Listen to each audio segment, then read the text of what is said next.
people that are using a lot of beauty products or bath products that have chemicals in them, that causes more environmental stressors on your hair follicles and on the cells that are actually creating the color. And so those cells are then in danger, they can die. And so that's also what causes gray. Faraz Khan is a former computer scientist turned longevity educator, speaker, and biohacker. Turned from helping large media, life sciences, and pharma companies to helping everyday people beat back the scourge of aging. I think we would all agree hair loss and gray hair is a scourge of aging. He is the founder of Fully Vital, a company that specializes in hair wellness using natural products. We know that the UVA and the UVB rays in the sun can damage DNA. And once your DNA is damaged, your body has to figure out if I can repair the DNA or if it's too far gone that the cell has to die. The stress is a factor in gray hair. They've done studies on mice where they've stressed the mice and their hair will grow gray. And the last thing I will say is,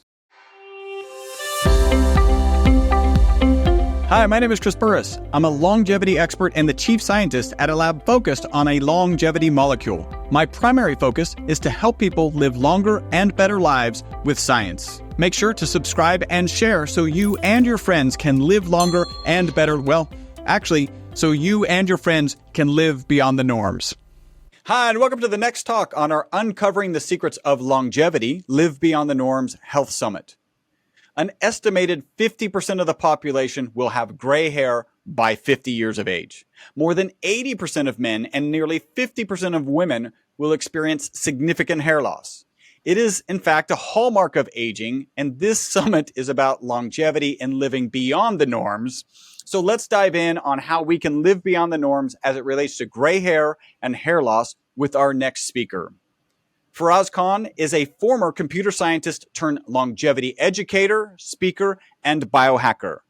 Faraz turned from helping large media, life sciences, and pharma companies to helping everyday people beat back the scourge of aging. I think we would all agree hair loss and gray hair is a scourge of aging.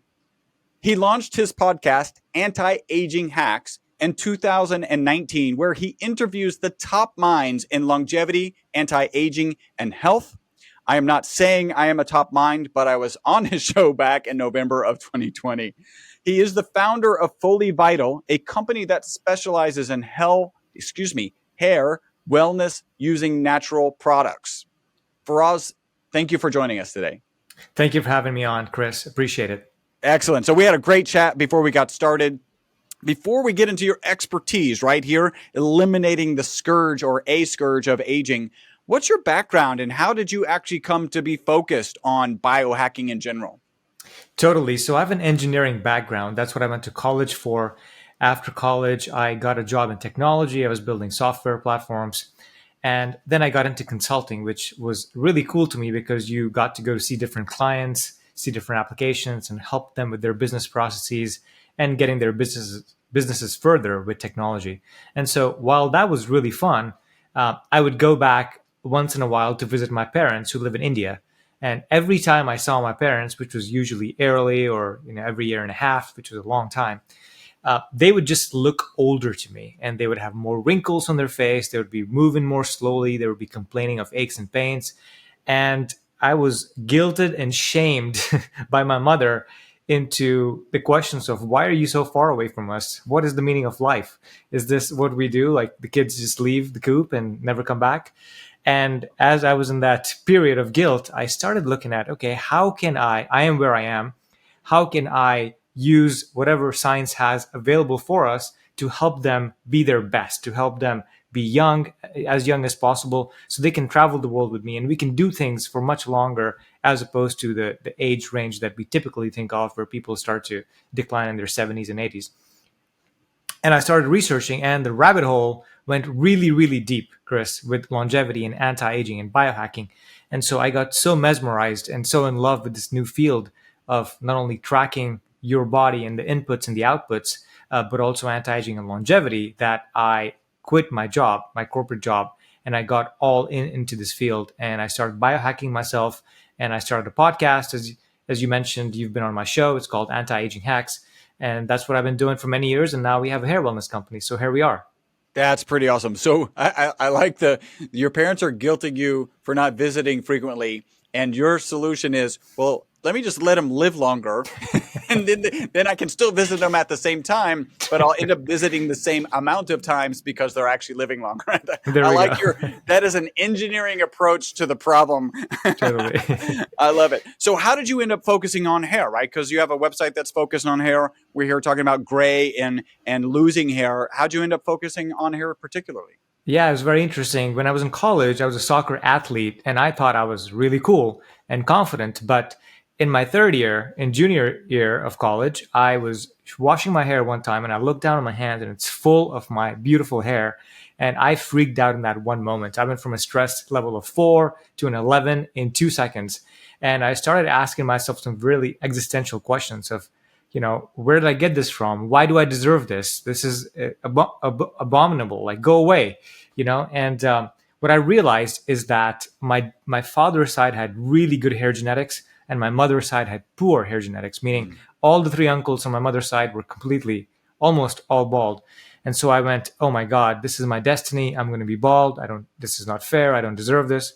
And so I started looking at everything possible to save my hair. I did biotin. I did the Ayurvedic oils, I did the shampoos, I did some red light therapies as well, and nothing really stopped my hair thinning, though it did slow it down. I resorted to even shaving my head off every 6 to 8 months because my grandma had told me that every time you shave your head or your hair, it comes back thicker and stronger. That's a myth. Don't do it. Don't go down that path. Don't go down that path. It was miserable. I wouldn't go out in public for 2 months because I thought I'd look so funny and weird with the shaved head. And so these are all the trials and tribulations I was going through. At the age of 25, I went to a hair transplant doc in Denver and I said, please put me out of my misery. I need a transplant now. I don't care what it costs. And she goes, great doc, by the way. She goes, well, you're not a candidate yet because you haven't lost a significant amount of hair in any one area, but I've got a pharmaceutical for you. And I go, will this save my hair? She goes, yes.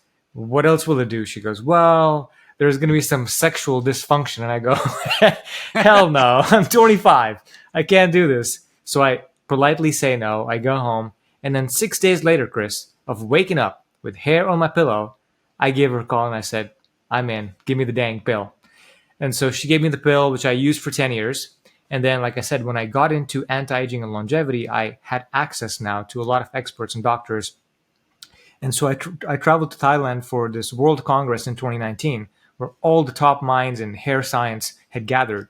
And I just spent all days, like 6 days with them, every single moment. I didn't go out. I didn't, party. I didn't have fun. I didn't go to the beach. I just spent 6 days with these experts to try to figure out if there's anything that could be done to save hair naturally, not without pharmaceuticals.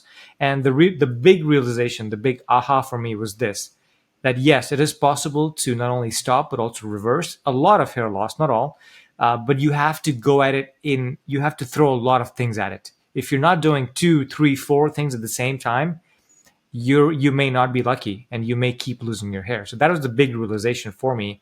And then that's how we came back into Fully Vital and we said, okay, what can we do that focuses on multiple pathways and multiple methods to address the thinning from multiple angles so you can regrow your hair back? And that's where we came up with a supplement, a serum, a derma roller, and a hairbrush, all acting on the hair follicles to kind of rejuvenate it and regrow it. Okay, excellent. So we got your backstory, right? Like even before you were a biohacker, you were actually a hair hacker, right? Like you were working on hacking how to keep your hair as long as possible. So what causes gray hair? Like what causes hair loss in general? What are the things that are driving this scourge? Totally. So we can start with gray, I guess. What happens with gray hair is that your body naturally, in the process of creating energy in the mitochondria, it creates these things called free radicals that actually in turn damage the mitochondria. So as a solution to that, your body has antioxidants that get rid of these bad actors that are damaging the mitochondria, which produce energy. And so what happens is in the process of getting rid of these bad actors, or reactive oxygen species, as they're called, ROS, your body converts the bad guys into hydrogen peroxide. And hydrogen peroxide is the number one reason that your hair goes gray. Okay? Now, because it's also used in hair dyes and bleaches to bleach your hair on the outside, it does the same thing from the inside. And so hydrogen peroxide is the number one reason why you are going gray. So how do you deal with this? You have to use more antioxidants. And the sad part is, as we age, our body produces less antioxidants and your body produces more hydrogen peroxide. In addition, people that are using a lot of beauty products or bath products that have chemicals in them, that causes more environmental stressors on your hair follicles and on the cells that are actually creating the color. And so those cells are then in danger, they can die, or they work less efficiently than they should. And so that's also what causes gray. There's a couple of other reasons that you could have grays. There's if you're sitting in the sun for far too long, and especially if your hair is exposed to it, then we know that the UVA and the UVB rays in the sun can damage DNA. And once your DNA is damaged, your body has to figure out if I can repair the DNA, or if it's too far gone, that the cell has to die. And you don't want the cells that are creating your melanin or your pigment in your hair to die. So if you can, is spend less time in the sun, or not as much time. And then the other couple of things is stress, of course, is a factor in gray hair. They've done studies on mice where they've stressed the mice and your hair will go gray, their hair will go gray. But then when you reverse the stress and come back to normal, typically and surprisingly, the hair pigment comes back, even in hairs that have gone gray because of stress. So that's interesting. And the last thing I will say is also aging plays an impact because, again, your body is declining and there's an enzyme called tyrosinase that helps increase the melanin or the color, or helps produce normal levels of melanin. And that starts to go down as we age as well, which leads to less hair color and more grays. Okay, excellent. So we got grays. It's actually a trip to your hair salon that's actually turning dyeing your hair. It's just happening actually in the follicle because we'll say because of stress, right? The reaction that's going on, that hydrogen peroxide. Yeah. What about hair loss? Like I think there's a couple types of hair loss, and sometimes it impacts women differently than men. And I actually think there's some hair loss that happens to humans that doesn't happen to mice. So sometimes you got to be careful about mice studies related to hair. Maybe you can talk about those things. Totally. So what I would say, yes, mice are very, very similar to humans, but we can't take everything that's been proven or disproven on mice to be true for humans as well. So that's an excellent point, Chris. Now, when it comes to hair loss, there's men's hair loss and there's women's hair loss. For the most part, with men, the singular reason, for the most part, 90% of hair loss in men is because of hormones. In particular, there's a hormone called dihydrotestosterone, which, if you have a lot of testosterone in your body or even normal amounts, that converts to DHT or dihydrotestosterone. The DHT goes to your hair follicles and it starts to shrink them. So your hair gets thinner and thinner and wispier until it cannot grow out anymore. That's why you see men going completely bald. The other thing that DHT does, it kind of makes your hair stay in the resting phase for longer. So it appears that you don't have as much hair because your hair is just kind of chilling. It's not growing back. It's just in the resting phase. So those are two things that DHT does. So, and the majority of hair loss in men, or the most aggressive hair loss in men, is when testosterone is at its highest. It's in your late teens, early 20s. So that's very aggressive. And all through your 20s, it's aggressive. For women, it's different. It's also the number one reason for hair loss in women, the hormonal aspect, but this starts to trigger after your mid-30s. So what happens in women is that your sex hormones, estrogen and progesterone, start to fall slowly in your mid-30s and then faster as you approach menopause, which leads to a relative imbalance, not a total imbalance, but a relative imbalance with testosterone. Testosterone converts to DHT and has the same effects on your hair follicles that it does on men. It causes hormonal hair thinning, which thins out your hair. But what's surprising or different about women's hair loss is that you never completely go bald. It's more diffuse. Even though it's in the same area, which is the top and the front, it's more diffuse. So luckily for women, they're not completely going bald, but it's still a big stigma and a big problem that we have to deal with. And so that's the number one reason. I can go into some other reasons as well. Yes, I'd love to hear some other reasons because, and even I know there's some debate, and I don't even know if it's legitimate debate about DHT and it being the main process. And if you're familiar with that, touch on that. If not, what are some of the other causes? Yeah, so the two other causes that are very common these days is there's a nutritional deficiency, which can also cause hair thinning. It's more hair shedding. It's not thinning. The hair just leaves your hair, it just falls off your scalp. And there's a big five nutrients that are very, very important in your body that help create healthy hair. So what are the big five? Vitamin D, iron, folate, B12, and zinc. If you've got all five of these in the middle of the range, not on the low end, not on the high end, on the middle of the range in your blood test, then that's the best way for you to guarantee that nutritional deficiencies are not causing hair loss. And it's quite common, especially in women in their 20s and 30s when hormones are not as big of a factor, but also at any age. The third one is stress. We're all stressed. We're living extremely busy lives. This is the modern world. This is what we do. And so what stress has been found in studies, even in humans, is that it shortens your hair cycle. So the average hair grows from 2 to 7 years, and women complain about their hair not growing long. The reason it's not growing long is because it falls off before it can complete the full 7 years. And so think about stress as something that kind of makes your hair fall off earlier than it would normally do. So those are the other two reasons. We can get into more like inflammation. Women, especially after they give birth to a baby, they lose a lot of hair. Why is that? Anytime you have a huge stressor in your body, think surgery, think, birth of a baby, breakup, job loss, moving. All of these are huge stressors, which then cause your hair follicles, a lot of them, to shift from the growth phase to the resting phase, which means in 2 to 3 months, you can experience 30, 40, 50% hair loss, which is crazy because people think they're going to lose their hair in a month or two.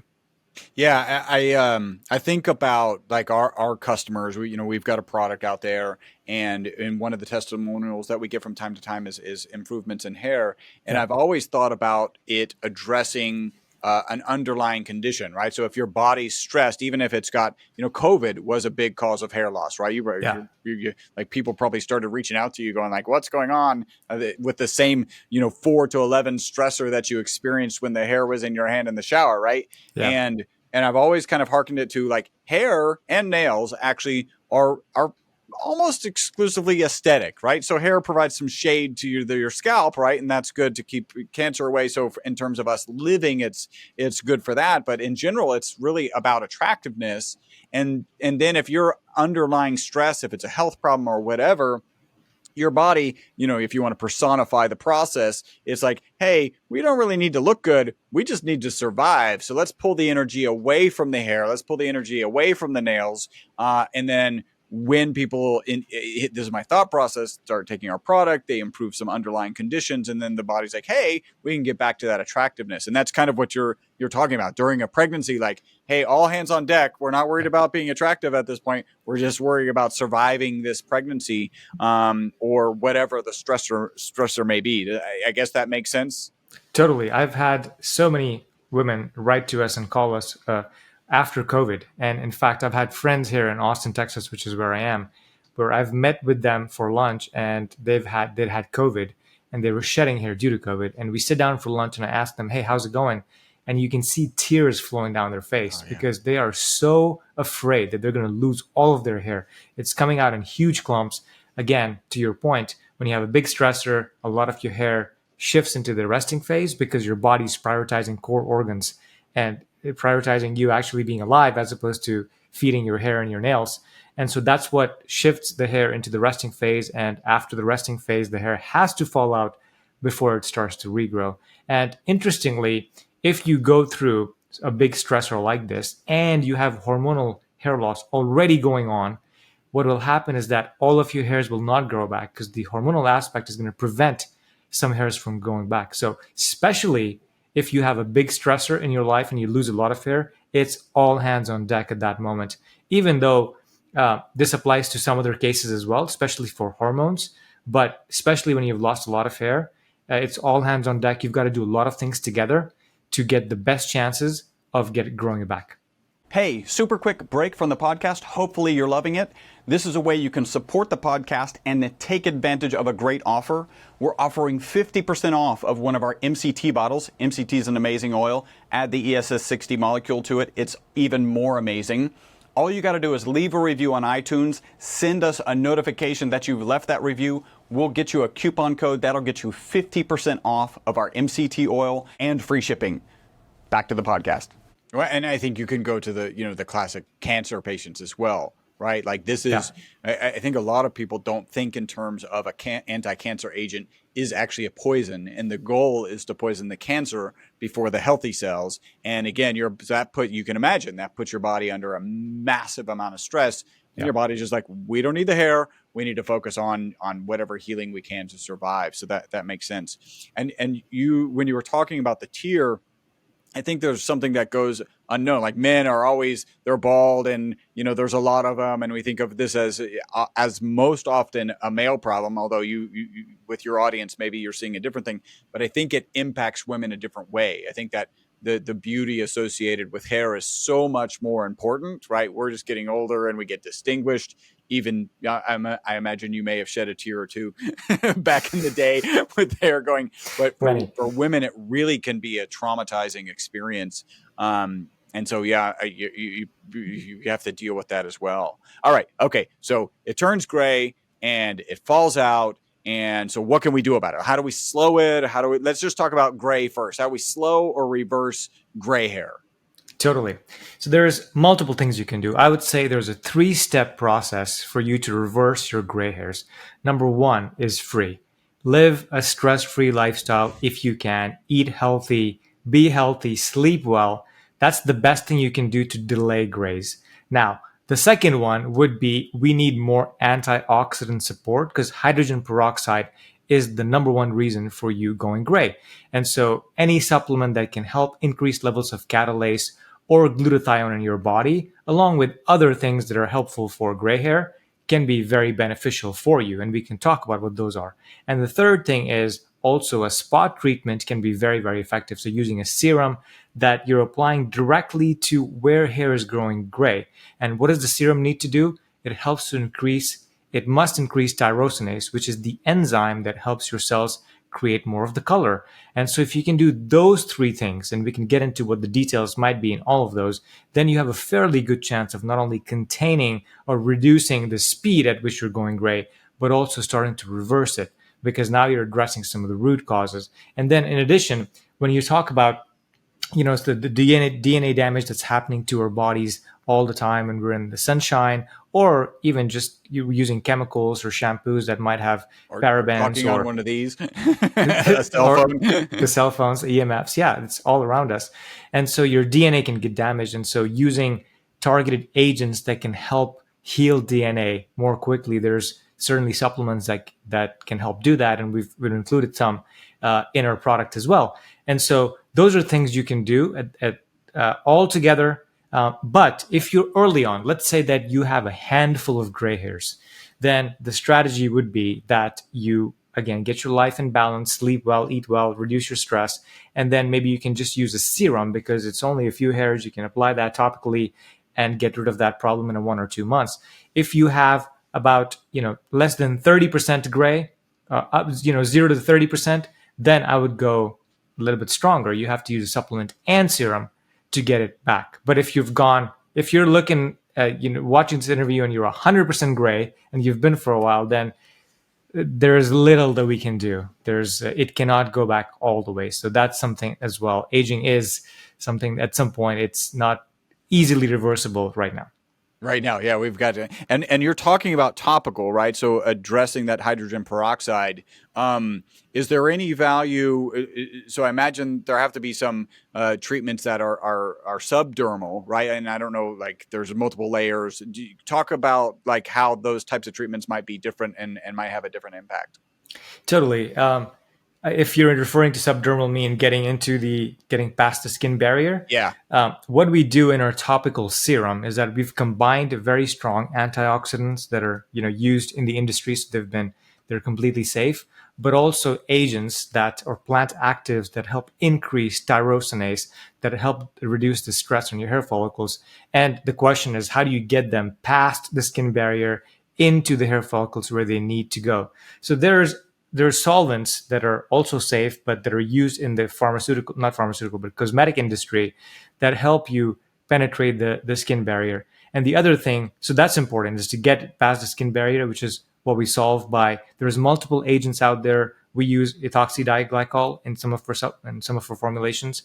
That's been very effective.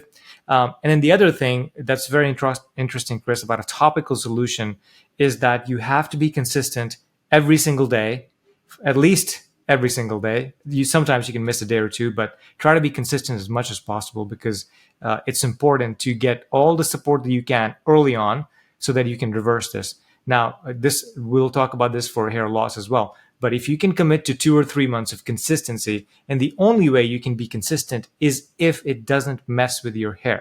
We all know, you and I know, and women are very particular about this. They love having good hair days, and they won't wash their hair maybe 1 or 2 times in a week. And so how we thought about this long and hard, how can we make this serum so it's water-based, so that when you apply it in the evening and you wake up in the morning, you don't have greasy, you don't have icky hair. You can just style it normally because it's dried off completely, and you can go about your day, and that's easy to use. Okay, so that would be something that you might look for. All right, so that's gray. How about hair loss? Like it was slowing and then reversing, and kind of the cross intersection of those two things. Okay, so this I will go by age and gender as well. So if you are a young male, I'm talking 18 to 30, your hair loss can be quite aggressive, quite aggressive. And so in this instance I might recommend a little bit more on the pharmaceutical side, because it's important and it's more powerful than natural substances. So what I would say is you want to use a supplement to make sure your stress is balanced. You want to use a supplement to give you the big five that we talked about for nutrition. So you want to get those covered. And if there's a supplement that also includes anti-inflammatory and other vitamins and minerals that are important for hair growth, that would be a big plus. So I'd include that in your arsenal. You also want to do microneedling once or twice a week. Very, very essential. Just by itself, there was a study that was done. Microneedling. Yeah, so it's I don't have my needle in front of me, but it's a roller with tiny spiky needles on it, sometimes 200, sometimes 500. And what you do, women are actually quite aware of this. They use this on their faces to rejuvenate collagen and elastin. It's very, very good because it causes micro injuries to your skin, and your body responds with growth factors and blood flow and all of those things to heal the skin and make your skin younger. Interestingly, with hair, when you do it on your scalp, in one study, just using a derma roller on your scalp improved net new hair growth by 15%. So 15% new hair, I'll take it all day long, right? Yeah. So that's why we've included that in our protocol as well. And then the other thing you would do is also brush your hair.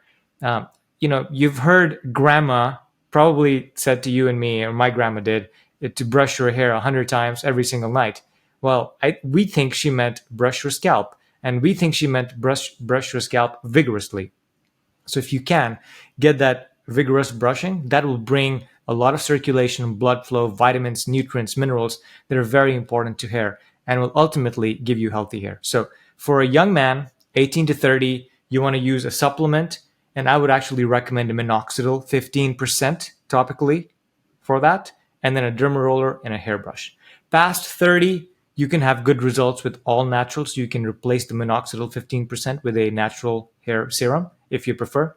For women, I typically don't recommend minoxidil 15% because it's not that aggressive. Thankfully, the hair loss is not that aggressive, and you can, when you combine 3 or 4 different tools together, you can reverse a lot of the hair loss that women have without using strong pharmaceuticals. So that's why I don't recommend it. Also, minoxidil is quite greasy and will totally mess up your hair. So if you are going to use it, you have to wash it off every single day. And I find that, at least with the women I talk to, and I talk to a lot, most of them are not willing to take or apply something on their scalp that they have to wash out every single day. So that then puts this endeavor into question: is, are they going to have results because they're only using it every 2 or 3 days, right? So in that instance, I would say use a supplement, a serum, a roller, and a hairbrush all together.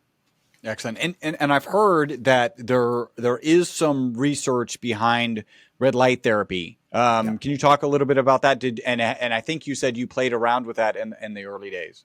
Totally. I have used myself. I've used a red light therapy. I will say this. There's a helmet you can buy for $1,500. There's a cap you can buy for $500. If I were you, I would go with the cap. because the technology is the same. The helmet doesn't come with extra bells and whistles. Really, it's just marketing. So buy the cheaper one if you're going to buy it. Now, coming to the science, let's talk the studies that have been done for the most part.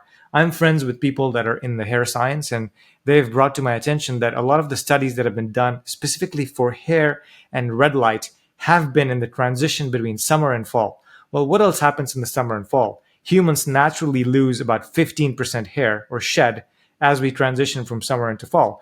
And so these companies have said, okay, we will apply or we'll use the red light therapy in the people that are using the product. And what you'll see is it elongates the hair cycle, which means you're not going to lose the 15% of hair that you would have lost. And so now they can claim that they regrew 20% hair. Is that completely true? I'm not sure. But I would say that if you're inclined to, I would use it as well. What it does, red light therapy, is it increases the energy function in your cells through a process in the mitochondria. And what that does is it allows your cells to do the job that they're supposed to do. And your cells are supposed to grow hair. So it's not something that will not work, but I would only add it after all the basics have been covered. Because the other conversation I have with people is that they buy these helmets for $1,500, and then after 3 or 4 months, it's sitting in the closet forever. Yeah, and then it's $1,500 sitting in the closet, with hair in your hands in the shower. Yeah. What about so I'm familiar? Roughly, I've heard of PRP, platelet rich plasma, as a hair treatment. Have you? What can you share about that? I've done PRP multiple times for my own hair. And one time I had great results for 8 months. And the second time I had no results. And so I talked to hair experts that, do this all the time. And here's the consensus that PRP, when you look at all the studies, when you look at the meta-analysis, which is looking at a lot of studies together, they found that there is no particular outcome that you can expect with PRP. Unfortunately, there is no positive outcome. That's a given. And when you look into why that is, it's because there's a lot of vendors that are selling a lot of PRP centrifuges. The way PRP works is the doctor, dermatologist withdraws your blood, and then they centrifuge it in a test tube or in a centrifuge, and then they'll use the platelets. They will use that and they will inject that back into your scalp, which helps with growth factors and really beautiful healing things, or so we should expect. But it's not uniform. And the reason is because there's a lot of companies selling a lot of centrifuges. And there's some companies, 3 or 4, whose centrifuges seem to do better than others. But the PRP from those companies and the doctors is going to cost you $1,500, $2,000 per session. And then you'll have to do it every 6 to 8 months. There's other dermatologists that will tell you, hey, come on in. We don't know the reason behind your hair thinning, but we'll do a PRP session from maybe a cheaper machine. And they'll do 3 or 4, one a month, right? So you're going to spend $1,000 each. So you've spent $4,000 in 4 months, and there's no guarantee and there's no money back. So you're kind of just hoping and praying that this works. And again, the studies show that there is no uniformity of outcome, which means you cannot be guaranteed that this is actually going to work. Are there any, because the next grade, like if you think about the progression, the next grade from PRP is stem cell. Are you aware of any stem cell? There have to be, right? Like somebody's selling it, but are you aware of any research behind stem cell injections or whatever that might look as a hair treatment? Totally. I've asked a lot of doctors that are doing the actual PRP injections, but also that have done stem cells in the past. And the consensus seems to be that stem cells don't work. They're actually worse than PRP, if you can believe it.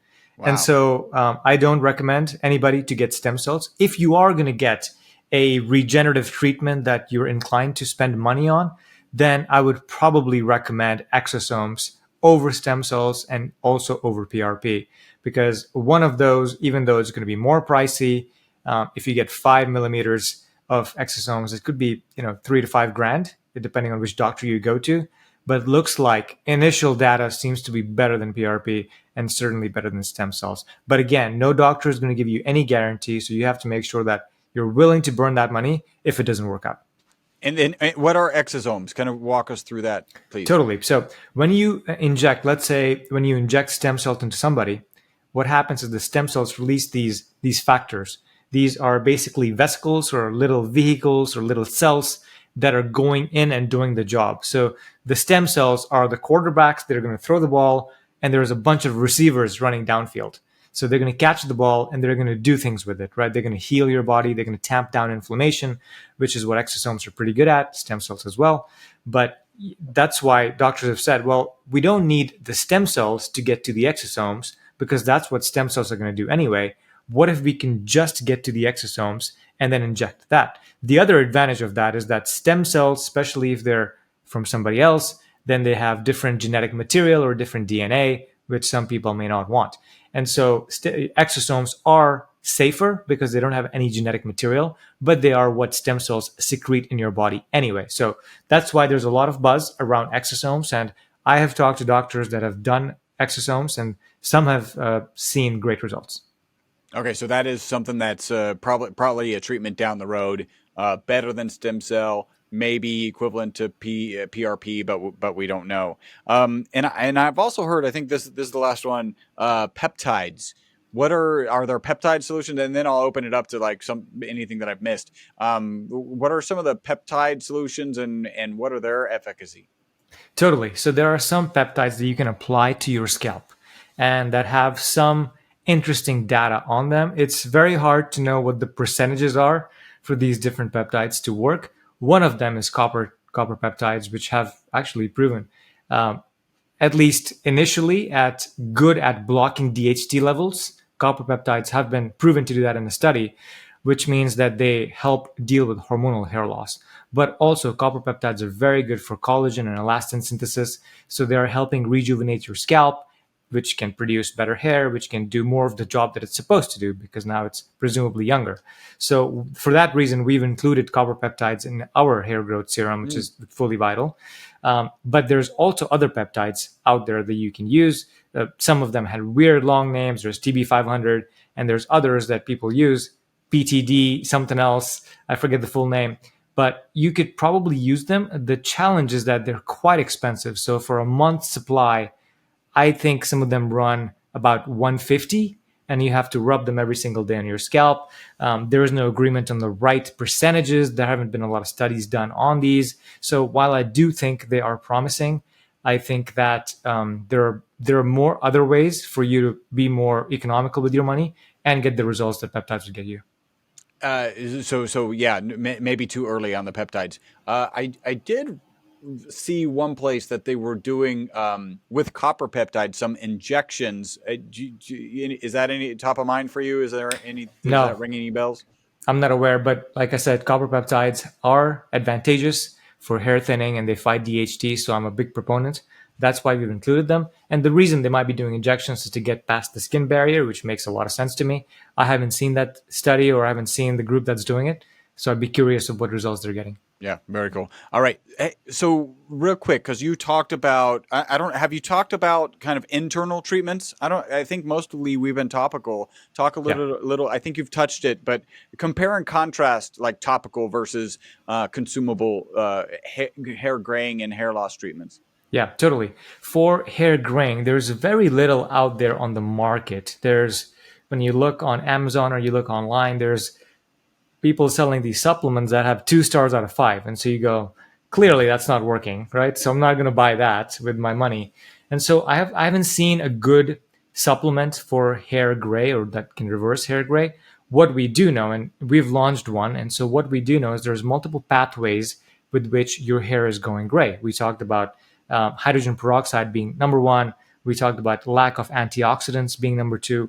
We talked about, your DNA damage that's causing your cells to die off being another one.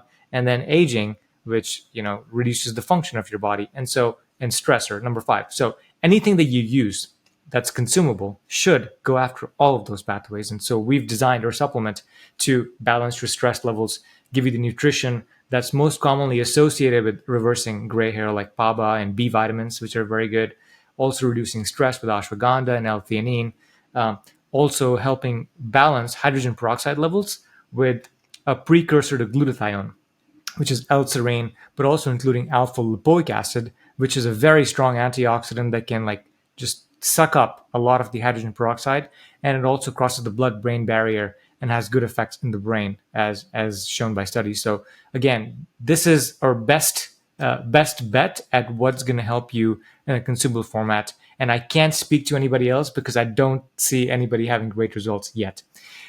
When it comes to hair growth, Chris, what you want to do, again, like we said, the number one reason for hair loss in men and also in women over the age of 35 is because of hormones, specifically DHT. So you want something in the body that can help reduce the DHT levels. There's many natural ingredients or superfoods that are known to do that. Saw palmetto is one of them. Nettle extract is another one. Pumpkin seed extract. So we've included all three of those in our supplement just to make sure we're hitting it right so we can balance the DHT levels. You also want to reduce stress because that can shorten the hair cycle. So we've got ashwagandha and some other ingredients to help balance the stress. You also want to reduce inflammation because that has been shown in thinning scalps. They've measured higher levels of inflammation. So you want something that can balance or reduce your inflammation in your body. And then there's the big five nutritional factors that we talked about. You've got to include that. So again, it's more of like all the pathways that you can find, address all of them, and then do multiple things with consumable, topical, derma rolling, and brushing. And then you can have really good results. If you are just going to buy a consumable product on Amazon or from any other website, it may not have the impact that you need because you're only doing one thing that's consumable. Is it hitting all the pathways?